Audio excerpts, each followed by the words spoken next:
Welcome back to the Sobriety Diaries, friends. I'm your host, Nate Kelly, best-selling author and founder of PodStudio. More about that in today's show notes.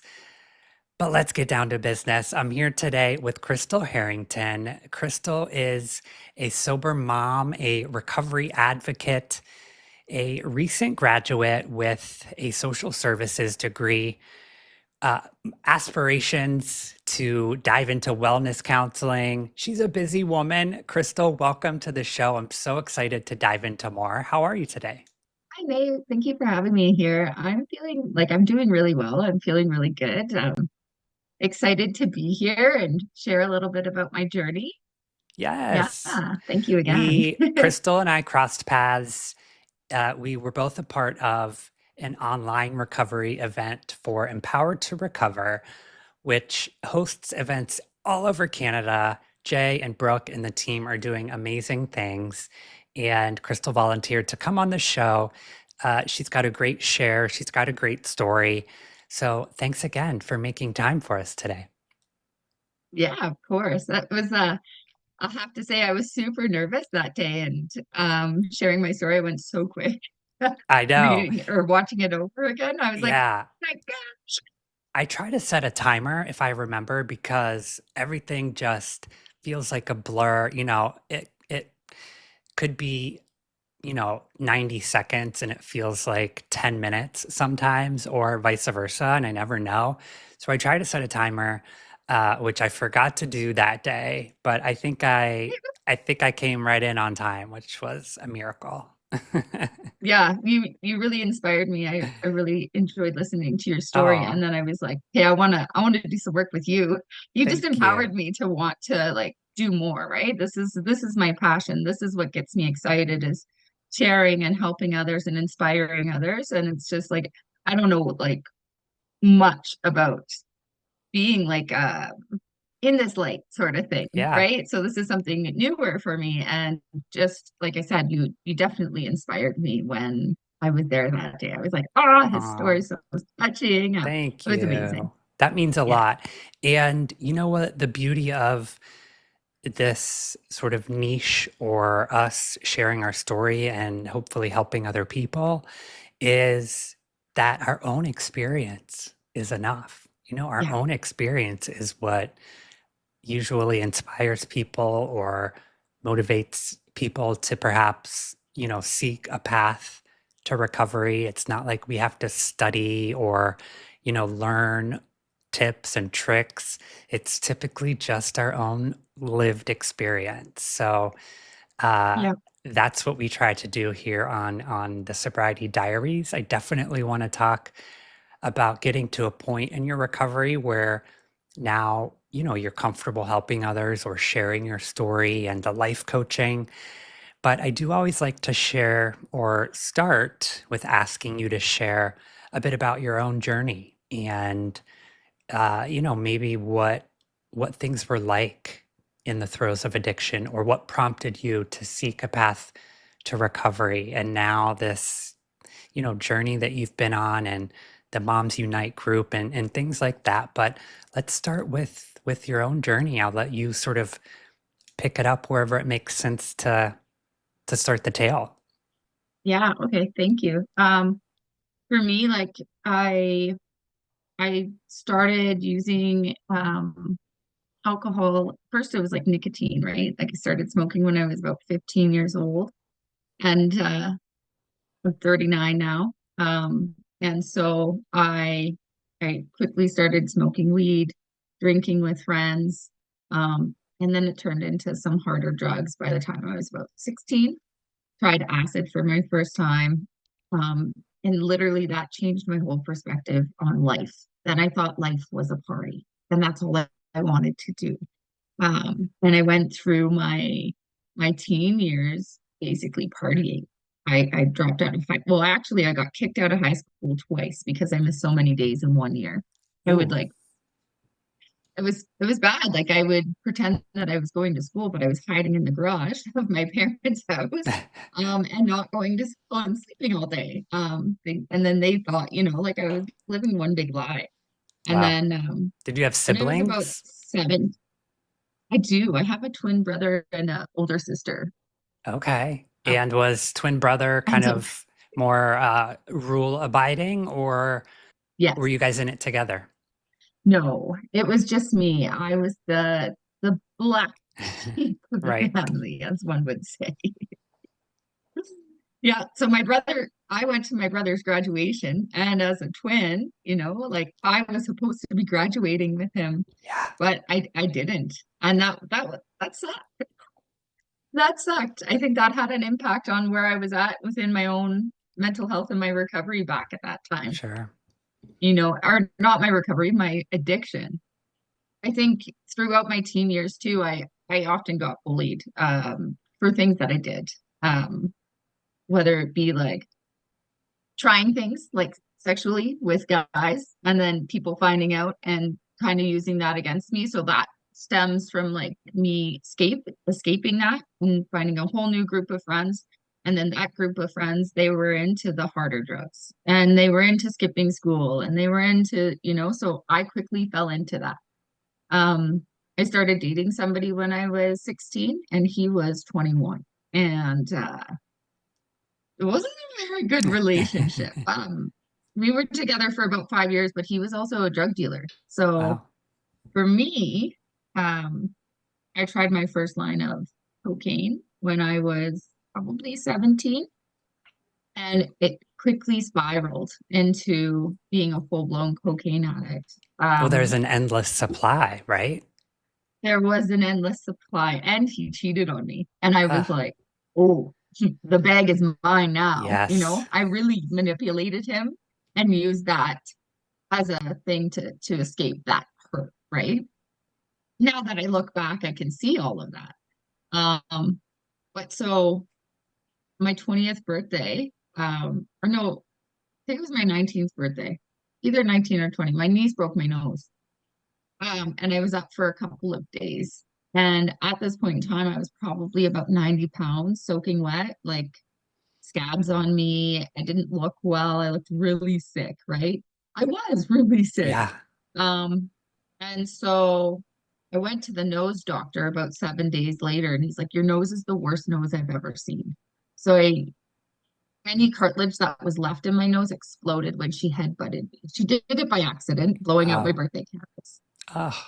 But that's where I kind And of took a was the step back. doctor, did they know what was going on? Did they imply that it was drug related or it was just the accident? They told my parents that I was doing cocaine. I probably had coke in my nose when they did the surgery because Yeah, they had to re-break my nose, got right? it. So I was a, I was an adult then. They disclosed my personal information to my parents, but in a way it saved my life. Like I like to say that my niece saved my life. Mm. Um, because that stopped me for a little while from doing drugs. Well, actually, uh, probably a week or two after the surgery, and then I went back to doing it because I was just that deep into the addiction, right? Um, but then I got arrested. Well, first we got robbed, me and my ex, and there was about 8 of us in the house, and we got robbed at gunpoint. And it was like I was living a freaking scary movie, like a Wow. mafia movie. Yeah.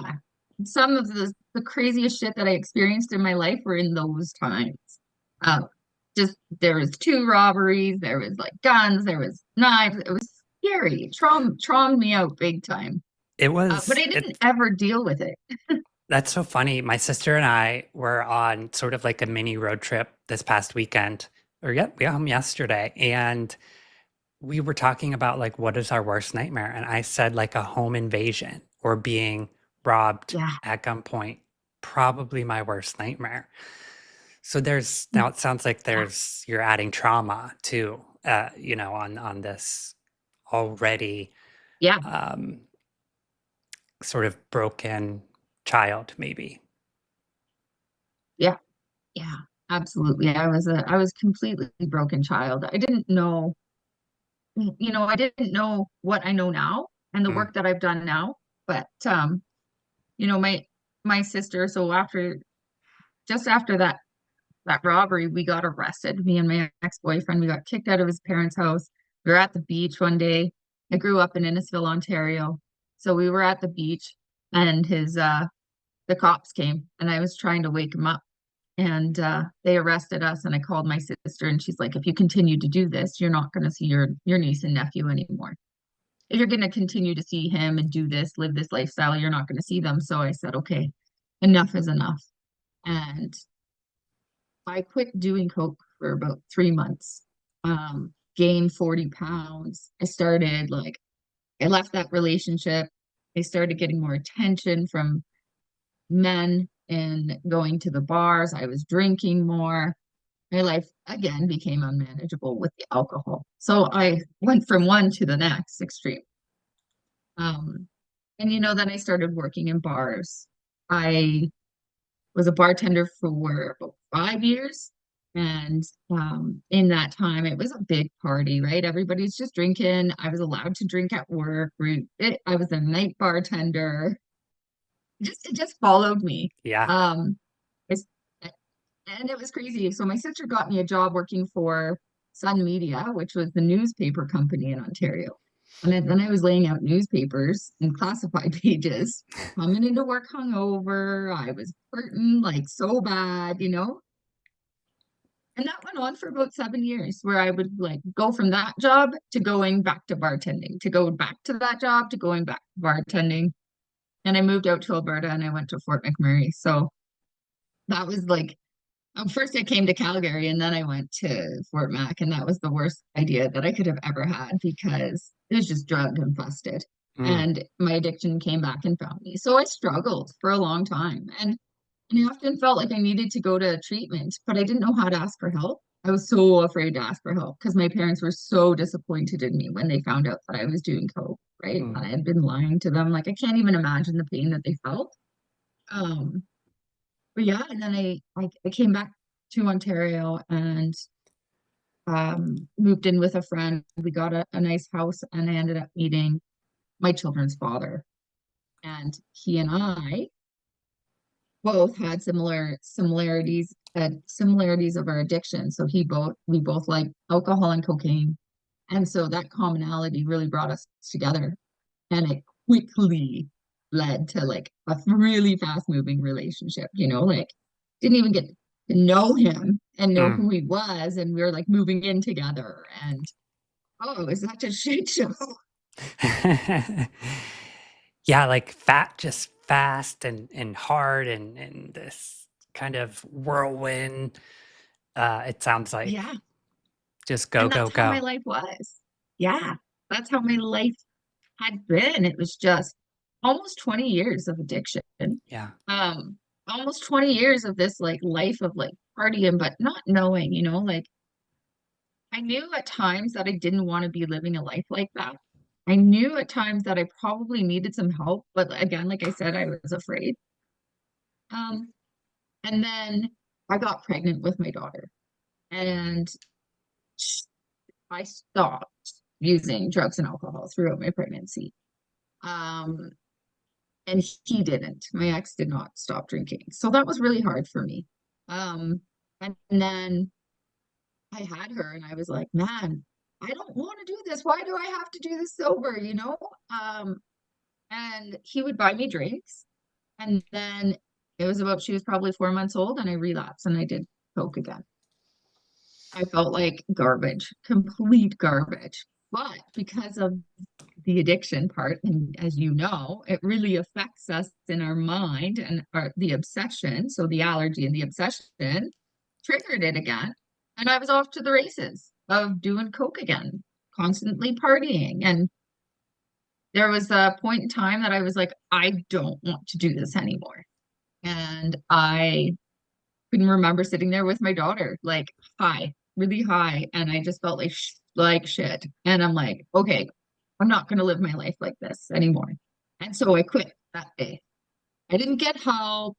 He continued on. I ended up like there was a whole bunch of crap that happened between us in that time. And so, anyways, he got sober after I left for a week. And then we were sober together for 6 months. And then he relapsed. And so like part of my story is now sharing this part of the story. And it's, you know, he relapsed really hard. He had to go to the hospital. He had a brain bleed. I'm in Newfoundland with my mom and my sister and my family. and I couldn't find him for 2 days. So I had to make the decision when I came back. He couldn't take care of our daughter, and I was pregnant again. I got Wow. pregnant again with Yeah. my son. And so I had to make the tough decision. Like, do I stay and try to take care of this man, or do I take care of my unborn child and my 1 year old and help myself? So I chose that. I chose to help myself. Um, and I moved in with my parents, and it was a really challenging time for me. I got help from the women and children shelter. I got counseling for the first time. I finally was able to be open and honest about my addiction with somebody else. So that was an addiction counselor.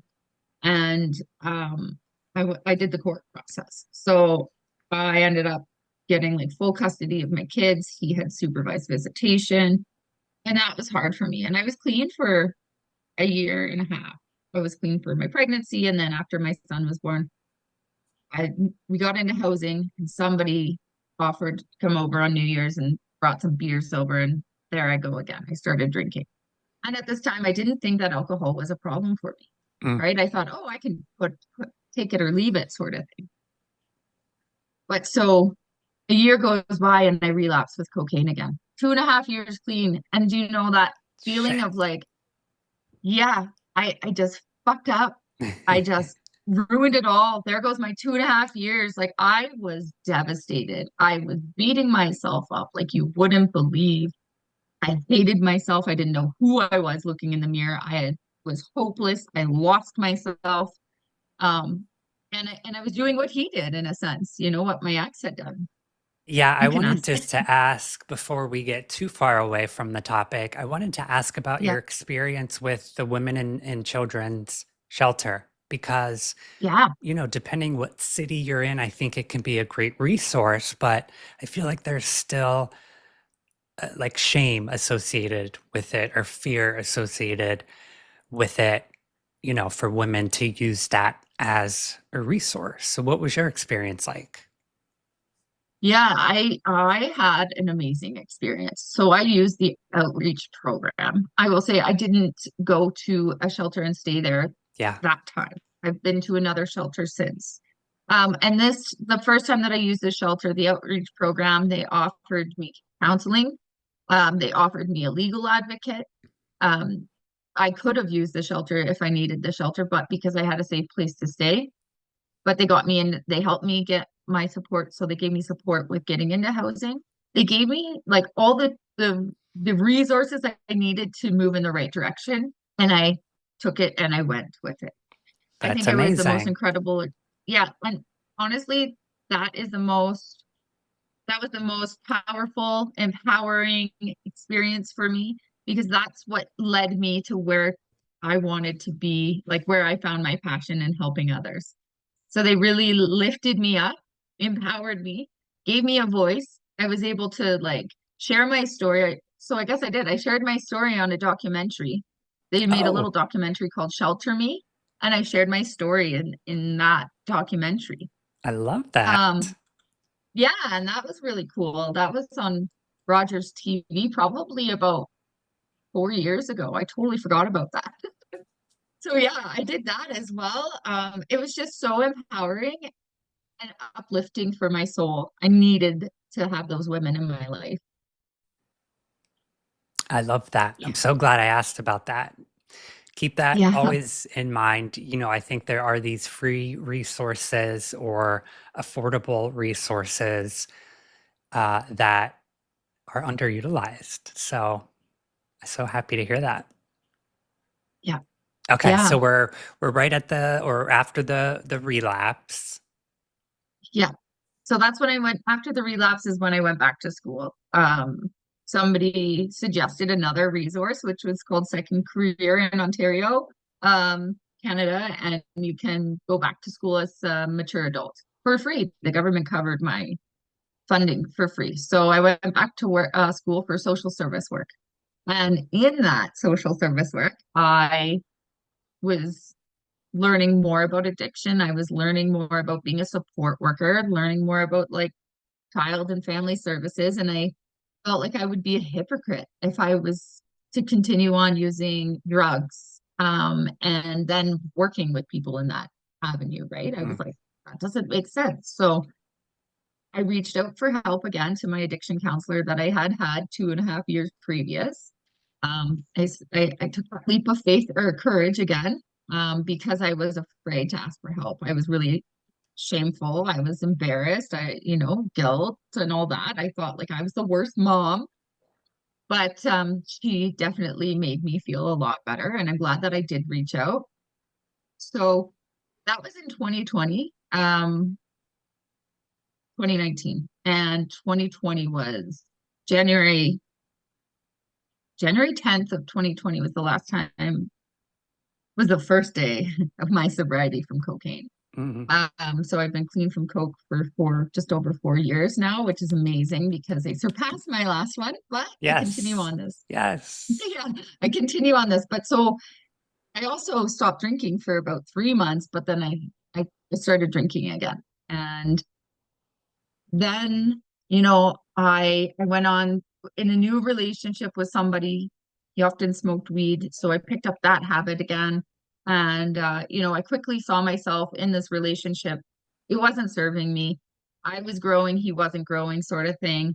And so I ended the relationship about 11 months later, and then I was introduced to the 705 Recovery Center, Community Center in Ontario. And that's where I had this idea for a mom support group because um, there's no support for moms who are in recovery. Like, it's just a really, really small, but it's big. Like, we need it. Moms need Yeah. support. So, There are so many mobs. I mean, I would say that at least half of the women, probably 75% of the women in recovery are moms, right? yeah, yeah, there's a big chunk of us, right? Our Yeah. parents need recovery support.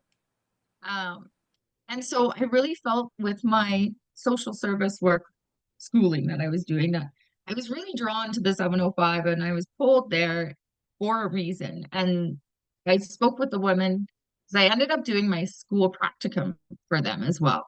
And like I said, I talked to my counselor. I was like, is there any support for moms in recovery? Because at this point in time, I was getting sober, right?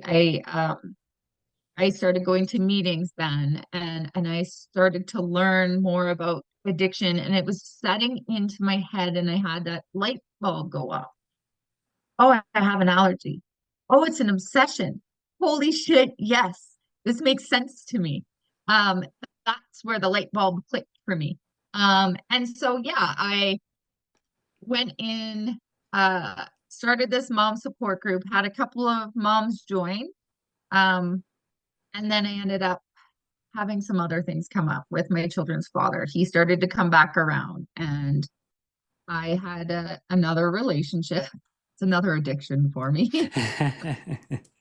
But he was moving to Alberta, and he offered for me and my kids to come out as my children's father started stalking me, and so I left and I came to Alberta, and that support group was set to the side.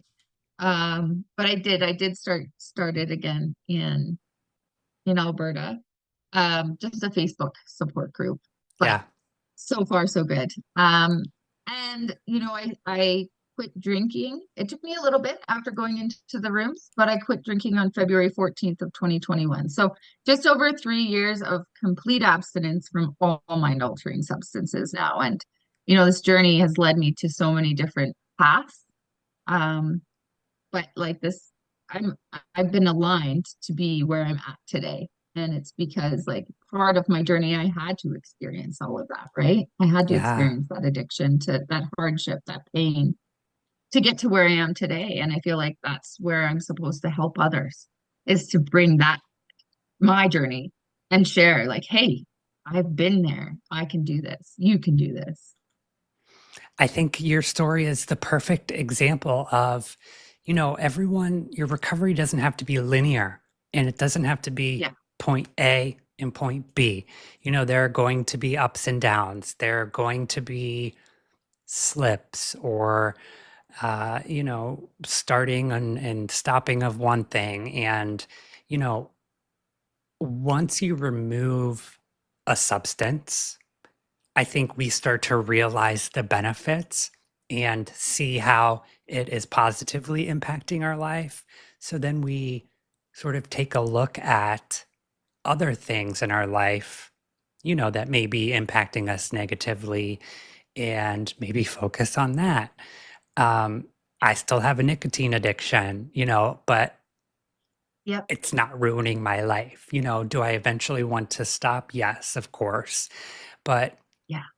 it's, I think about realizing, what we are inviting into our lives that are just making things harder and trying to eliminate them. And I love that. I think it's, your story's the perfect example of that. Yeah. Yeah. Right. And then so after, like, just share this part because this is like the most important part to share with others is that, like, after I moved out here, um, I had, the worst devastating news that ever possible could happen to me and my family. My children's father passed away from addiction. He died from an overdose. And it was like, because we were separated, this year would have been 7 years. I didn't know how it would affect me. I was told if he continued on his path, he would end up not making it. And it hit me like a ton of brick walls. Um, but I found this newfound love for life since he passed. And it's crazy to say, like when I say it out loud, I'm like, damn, that sounds so like weird because I couldn't bring myself to love him anymore when he was in this earth world. But since he's passed away, I understand now. I understand it was his disease, right? Like he was in so much pain and now he's free. He's free from that addiction. He's now nothing but love and light. And like so many things happened since he passed away that like there's no coincidences. I know he's here supporting us from spirit. There are Yeah. no coincidences. I couldn't agree with Mm-mm. that more. Yeah. So I know Yeah, that no. I know you're uh, focused on continued education and this Yeah. continuous improvement of yourself. What are some of your goals, your short-term goals or your long-term goals? Where do you want to be maybe in the next 5 years within your recovery or helping other people? Yeah. Great question. So I just finished another year of school. I went to college again for a counseling diploma. So I got a wellness counseling diploma. And I am starting my own business of wellness counseling. And so I hope to, in the future here, um, have my practice going, but also building community of women, community of men, people coming together, learning how to heal within, um, and letting go of those past traumas in an emotion, in a positive way. Physically, like, like I learned about somatics. So that is so cool for me. So incorporating somatic therapy and incorporating different modalities to really dig deep with it and allow yourself to feel that pain, but allow yourself to release that pain. So I have this vision of having this whole like community of recovery and holistic care. Yeah. I love the holistic approach to it. Now, is somatics like the touch in different like points on your body? What is somatics? So somatic therapy is like looking within your body. It can be touched too. It's sensations. It looks at um your feelings inside of your body, how it shows up in your body. We sit with it, we can touch it, we can give it love, we can give it what it needs. We really ask ourselves like what do we need? And it's a lot of like inner childhood stuff that comes up. That's what I found for me. It was because I was my first client, so I did the work that we learned, we were taught, and so it was really like healing those wounds that have been dug in there deep, suppressed emotions, causing pains in the body. So it's helping to promote liberation from all of those traumas. It's so important. The body really does hold on to emotional trauma, physical trauma, and we store things up in a way that, we have to release in different ways, Yeah, right? yeah, absolutely. It's even so incorporate, I'd like to incorporate too, ecotherapy. So healing in nature, like getting grounded in the earth, like basking in the forest or going by the water, whatever like a client would want, but even walk and talk therapy. It's so important for us to connect again, right? Because we are one with this planet, we are one with the earth, and it can promote so much healing as well. So on top of like somatics and physical activity, like incorporating grounding techniques and getting barefoot on the earth, and I I think it's love it. pretty cool. Yeah. Yeah. Yeah, I'm really excited to start this. So my business is called Rise Above Holistic Care. Do you have a website yet? Where can we find more information? Yeah, so my website is riseabovehc.ca. Perfect. And then I also have a Facebook page and Instagram too. Tell us those, and I'll also link them in today's show notes for easy access to our listeners. But where can we find you on social? So on Facebook, it's Rise Above Holistic Care. It's a page. And then Instagram, I don't remember it. Got to get it right. Give me one second. Yeah, just got it. It's Rise underscore above underscore HC. Perfect. I'll send you a friend Yeah, request today. And like I please. said, I will link those in today's show notes. Really great stuff, Krystal. I think, again, our own experience most times can be the most powerful way to motivate or inspire others. And I know for sure that you did that today with our listeners. Thank Very you. grateful that we crossed paths. Yeah, me too. Thank you so much for giving me this opportunity to share and hopefully inspire some people to, even reach out for support. Like, hey, I'm here. I'm here for you. You know? And we all have a journey and it's important that we can work together because we can't do this alone. Thanks so much for listening today, friends. Hopefully, you heard something inspiring and that resonates with you. If you're an aspiring podcaster or have your own message to share, head over to podcastnate.com and book a discovery call. I have helped countless aspiring podcasters to launch their show and share their message, and I'd be honored to help you do the same. Remember, everyone has a story. Yours could help save a life. Make sure you subscribe to the Sobriety Diaries so you never miss an upload. We're back with new episodes every Wednesday. Bye, everyone.